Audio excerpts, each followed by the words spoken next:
Quando procuramos entender a história da interiorização da capital do Brasil para o interior, quase sempre percebemos nos estudos uma perspectiva que se dá usando como referência ou a política, ou a economia, ou também os fatos históricos que se desenvolveram no Brasil colônia, no Brasil império ou no Brasil república. Contudo, se pararmos para pensar, é possível construir e entender a história de Brasília e até da capital no interior, e até nos ajudaria a entender a história atual, se entendermos a transferência da capital do ponto de vista de um tema. Me parece que a hidrografia, ou seja, a compreensão da riqueza das águas do território que foi escolhido para ser a capital do país, é um ponto de vista interessante para nós compreendermos as motivações da escolha deste local no Planalto Central para colocar a capital do Brasil. Brasília, ela foi imaginada, pensada por muito tempo e foi construída muito rápido, né? E tem atualmente 57 anos, quer dizer, meio século de existência e com tamanha degradação ambiental. Aquela área que vocês estão vendo ali, tem aquelas construções, ali São Sebastião, essa área após a Papuda, onde seria feita a barragem do Lago de São Bartolomeu. Aquela área estaria toda submersa, com um lago que teria aproximadamente 3 vezes o tamanho do Lago Paranoá. E certamente nós não teríamos dificuldades com água para abastecimento por uns bons 100 anos.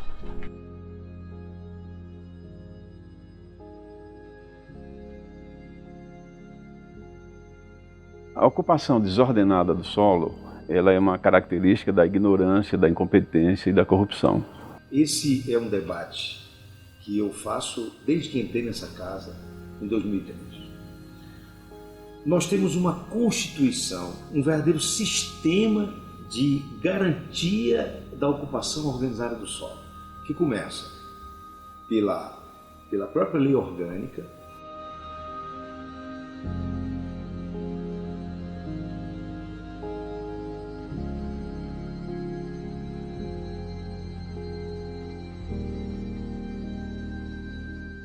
com instrumentos de proteção, pelo PEDOT, pelas leis de ocupação de uso específico do solo.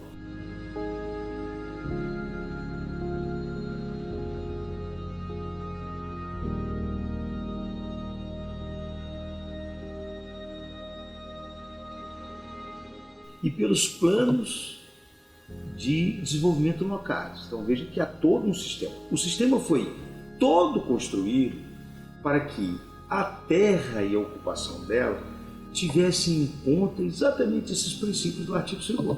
Há uma diferença entre a ocupação desordenada e simplesmente a ocupação irregular ou ilegal. Aqui no DF ocorrem as duas coisas. Mesmo as ocupações que se deram a partir da década de 80, mesmo aquelas regularizadas do ponto de vista de que tem um registro em cartório, que foram autorizadas, elas foram desordenadas do ponto de vista de um planejamento maior, visando a sustentação dessa ocupação e dos recursos hídricos que teriam que abastecer essa população. Quem perde com isso não são as pessoas que ficam ricas e vão colocar o seu capital fora do país e vão viver em Miami. Quem fica é quem comprou aquele prédio que mais tarde vai inclinar porque está num solo hidromorfo lá em Águas Claras e que foi construído sob corrupção. Quem comprou não sabe de nada. As pessoas que compraram não têm a menor ideia do que está por trás daquilo. Ela não imagina lá que no alto do seu 20º andar que o teu prédio lá embaixo está em cima de nascentes. que você tem que ligar uma bomba d'água o tempo todo para tirar a água das garagens. Esse é um problema seríssimo, talvez um dos problemas mais sérios que nós temos aqui no Distrito Federal, que é a ocupação desordenada do solo, a grilagem de terra. Ela foi trabalhada em alguns esquemas de apuração policial pelo Ministério Público, quando houve a farra aqui, final dos anos 90, início desse século, dos postos de gasolina, em que se mudava a destinação da terra, ela valia R$1.000, de um dia para o outro passava a valer 1 milhão, 2 milhões. Então, acabou a terra sendo, ao invés de elemento de melhoria da qualidade de vida das pessoas, com o equilíbrio, passou a ser instrumento de enriquecimento. Todos os dados legislativos, legais e constitucionais, ao invés de serem utilizados na forma dos princípios do artigo 2º,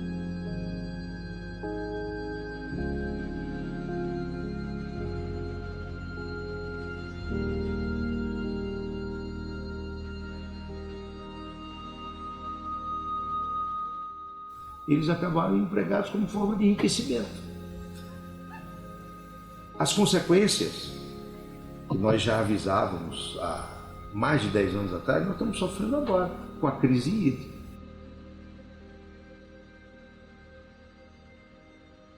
Uma vez que uma das causas dessa crise hídrica foi a ocupação desordenada, isso precisa ser visto com o maior cuidado agora. Não só reprimindo ou não só regulando a novas ocupações em áreas agora frágeis, que já são as últimas que estão sobrando, mas como também revendo o modo de uso daquelas que já estão implantadas.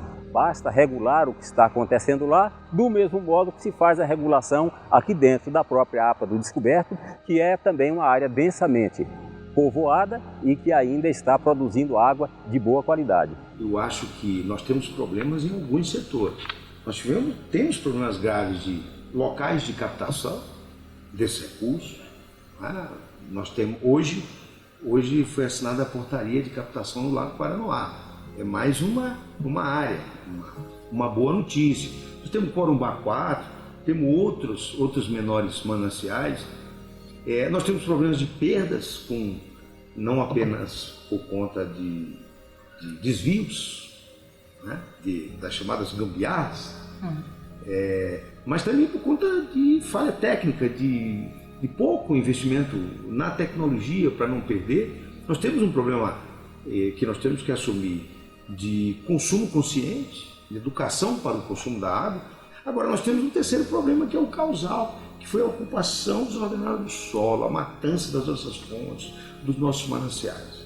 Especificamente no Distrito Federal, acontece algo que não precisava acontecer. No início da década de 80 foi feita o estudo da primeira APA do Brasil, que é a APA de São Bartolomeu. E esse estudo envolveu especialistas que geraram um mapa de vegetação, geraram um mapa de hipossometria, de altitude, de inclinação do terreno, um mapa de fauna, de flora, de geologia. Esse estudo permitiu fazer um zoneamento que especificava onde eu poderia construir ou não, onde eu deveria preservar aquelas áreas, onde eu teria um corredor ecológico, onde eu poderia preservar as nascentes, deveria preservar as nascentes, onde eu poderia fazer alguns assentamentos, enfim, as diretrizes gerais de uso dessa grande área. E no seu centro nós teríamos a formação do Grande Lago de São Bartolomeu. Essa barragem ficaria à altura da Papuda e formaria um espelho de água equivalente a aproximadamente 3 vezes o Lago Paranoá. Então nós teríamos, no início dos anos 90, a formação de um espelho d'água 3 vezes o tamanho do Lago Paranoá, que iria resolver o nosso problema de abastecimento de água por algum tempo. Na época se acreditava até 2100. Esse estudo, feito por tantos especialistas, foi jogado fora. Iniciou com o boicote ao programa de educação ambiental, que não foi realizado, e depois as invasões por condomínios que se sucederam. E as autoridades locais não tiveram a competência necessária para barrar isso. E esse solo que foi ocupado indevidamente por vários condomínios foram inviabilizando a formação da barragem. Toda a área do Distrito Federal ela tem a sua relevância ambiental, mas principalmente a Bacia do Descoberto e a Bacia do Lago Paranoá, elas têm uma função de serviços ecossistêmicos assim, bem relevantes para a sociedade de Brasília. Porque praticamente 85% da água, né, consumida pela população do Distrito Federal vem dessas duas bacias. Deste ponto aqui, nós podemos observar daqui algumas das características relacionadas com a APA, Bacia do Rio Descoberta, que, conforme já foi dito, é o principal manancial de abastecimento, um dos principais.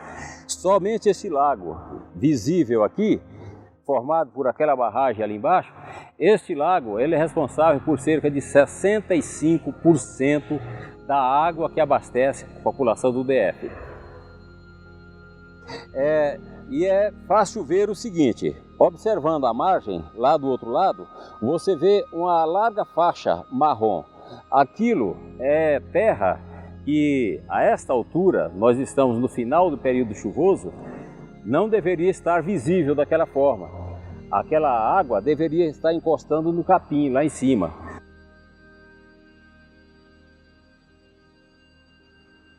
Plano de ordenamento territorial, ele é que deveria regular o uso dentro do território do DF, reservando os diversos espaços, cada um para uma finalidade. Ali estão espaços rurais, os espaços urbanos para moradia, os rurais e o cinturão verde que deverão abastecer essa população e reservar os recursos hídricos que deverão abastecer essa população, não só a população da época da sua implementação, mas prevendo a expansão natural. O PEDOT, a nossa lei orgânica diz que ele precisa ter revisão, né? De 10 em 10 anos ele precisa ter uma revisão, nós estamos para ter outra.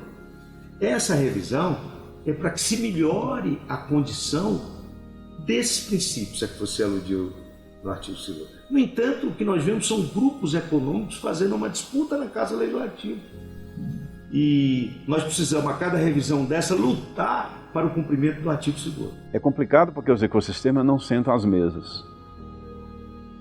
As capivaras e as nascentes não são convidados para as audiências públicas. Eles não estão nas mesas dos governantes. Eles não têm acesso à mídia. O máximo que eles podem fazer e se manifestar é quando alguém visita a tua casa. É quando uma cobra aparece no quintal de alguém. É quando tem uma enxurrada. É quando você tem uma seca. Não dá para falar no Estado sem falar de quem o representa, ou de quais são os interesses que são representados. Posso testemunhar que parte dos agentes lutamos contra a quebra de gabaritos, contra mudanças de destinação, por exemplo, de rural para urbano. Áreas rurais, áreas urbanas. Esse é o uso mais clássico que se conhece. Aqui no DF está acontecendo uma tendência, devido à expansão urbana desenfreada, que tudo quer para moradia e para outros usos, né? Está acontecendo uma transformação das áreas rurais em urbanas. Tenta-se conter isso com todos os mecanismos disponíveis. O PEDOT é um deles. Mas quando da elaboração do PEDOT, forças que atuaram na sua elaboração como representantes da sociedade já estavam em forças desiguais de poder. Um sistema de grilagem de terra que destruiu o Distrito Federal. Hoje a polícia tem uma delegacia até especializada na investigação desses temas controversos fundiários. Pois bem, o que faziam essas quadrilhas? Ofereciam valores às famílias, a esses herdeiros, compravam, passavam o trator, faziam verdadeiras cidades e vendiam. E as pessoas compravam sem perguntar pelo documento. A frase era sempre assim: está em processo de regularização. Sempre guardava uma expectativa de regularização. E as pessoas compravam. Hoje nós temos muitas vítimas desse processo, morando em áreas irregulares. O Distrito Federal, quase todo ele hoje, está em área irregular por causa dessa discussão patrimonial.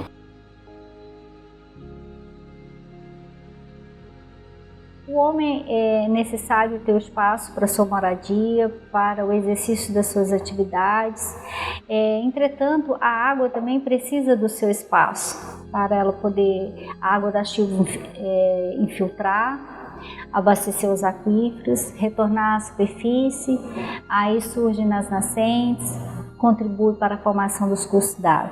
Então, toda uma sequência do ciclo hidrológico que deve ser considerado, né, durante esse processo de urbanização. Aí a responsabilidade é concorrente, ou seja, todos os segmentos têm sua parcela de responsabilidade.